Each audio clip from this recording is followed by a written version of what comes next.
তো বন্ধুরা, ও যখন হয়েছিল তার ১ সপ্তাহ বা ১০-১২ দিন হবে। ১০-১২ দিন পর আমার শ্বশুরমশাই বলে, আমার মাকে বলছিল আরকি, "ও দিদি ছেলে কি কালো হবে নাকি?"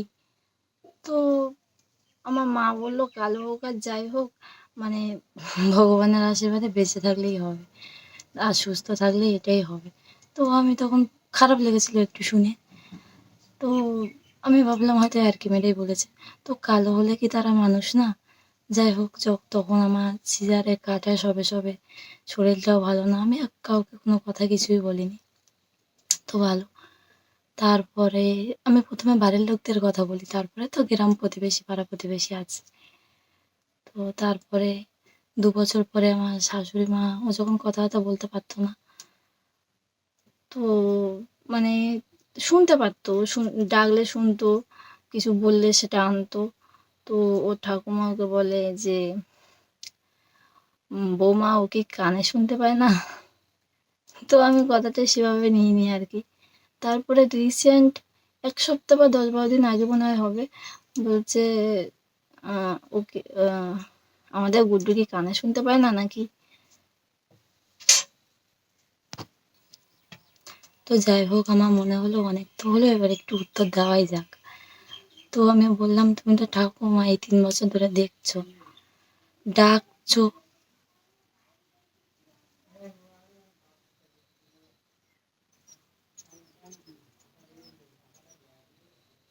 তো আমার মনে হলো গুড্ডু মনে হয় উঠেছে, তাই আমি একটু শুনছিলাম। তো আমার মনে হলো যে মানে আমি বলছি যে, "তুমি তো ঠাকুমা, তোমার তো এটা জানা উচিত যে এই ৩ বছর ধরে ওকে দেখছো, মানে ডাকছো, যা আনতে বলছো সেটা আনছে। তাহলে কানে যদি না শুনতে পায় তাহলে এগুলো কেন করবে ও?" তো মানে লাইফে ১ম কারোর মানে কথার এইভাবে উত্তর দিয়েছিলাম। মানে খারাপ তো একটু লাগছিল আরকি। তো দিতেই হতো আরকি। অনেক সহ্য করেছি, আর কত সহ্য করা যায়। তো তারপরে এই সমস্ত বাড়ির লোকদের এই সমস্ত কথা। তারপরে ওর পিসি একদিন ফোন করলো হঠাৎ করে। মানে হঠাৎ করে না, মাঝে মধ্যেই ফোন করে। তো করে একদিন বলছে, "আমার বান্ধবীর ছেলে এরকম কানে শুনতে পায় না, কথাও বলতে পারে না।" তো আমাদের গুড্ডু তো কানে শুনতে পায় না। তো কি বলবো? আমি বললাম, "কানে যদি না শুনতে পায় তাহলে ডাকলে উত্তর দেবে কেন? যেটা আনতে বলি সেটা কেন আনবে না? কানে শুনতে যদি না পেত তো এগুলো তো করতো না।" তো যাই হোক, তারপরে পাড়া প্রতিবেশীদের কথা। যদি রাস্তায় কোথাও ঘুরতে নিয়ে যাই, তো ১ম এ কি ও তখন হাঁটতে পারত না। ২ বছর ৩ মাস ৪ মাস বয়স ছিল। তো একটা আঙুল ধরে ও একা হাঁটতো। কিন্তু ছেড়ে দিলে একটু হালকা টাল খেত। তো ভাবতাম যে থাক, একা আস্তে শিখে যাবে। তো বাইরে বার করলে, "কি তোমার ছেলে এখনো হাঁটতে শিখেনি? অনেক তো বয়স হলো।" তো আর কি বলবো এই সমস্ত সবকিছু। তারপরে এখনো কথা বলতে শিখিনি। ২-২.৫ বছর বয়স হয়ে গেছে, এখনো হাঁটতে পারে না। কোথাও গেলে ওই সমস্ত কথা। কোনো আত্মীয়স্বজন আসলে, "কিরে তোর ছেলে এখনো কথা বলতে পারে না, মানে এখনো হাঁটতে পারে না?" তো অনেক কিছু। যাই হোক, যাদের ডাউন সিনড্রোম বেবি আছে সেইসব বাবা-মারা একটু ভালোভাবে বুঝবে যে জিনিসটা কি, মানে কত কিছু ফেস করতে হয়। তো বন্ধুরা, এই সমস্ত সবকিছু মানে তুচ্ছ, মানে সবকিছু ছেড়ে মনে হয় যে না, ওইসব যে যা বলে বলুক, আমাকে আমার মতো করে চলতে হবে। তো তো বন্ধুরা, ১ম খুব খারাপ লাগতো। এখন আর কিছু মনে হয় না। এখন যে যা বলে একটু আধটু হলেও উত্তর দিই। এখন ধরো বিকেলে ওকে রাস্তার দিকে নিয়ে যাই। তো মানে রাস্তায় ধরো কারোর সঙ্গে খেলছে, তো তাদেরও মা আসে। তো বলে, "কি তোমার ছেলে এখনো কথা বলতে শিখিনি? তো ডাক্তার দেখাচ্ছ না?" তো অনেকে আছে না, অনেকে করে। তো ঠিক আছে সবকিছু। তারপর সবাই কিন্তু সমান না। আমি সেটা বলছি না যে সবাই এরকম করে। অনেকে আছে যারা বোঝে না। আবার অনেকে আছে যে অনেক কিছু ভাবে। গ্রামের লোকেরা যা হয় আরকি।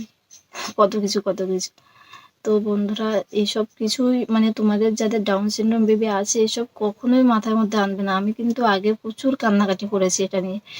যে মানে কি হবে, এরকম একটা বাচ্চা হয়েছে। তো মানে বাইরের লোকে কি বলবে, অনেক কিছু মাথার মধ্যে আসতো।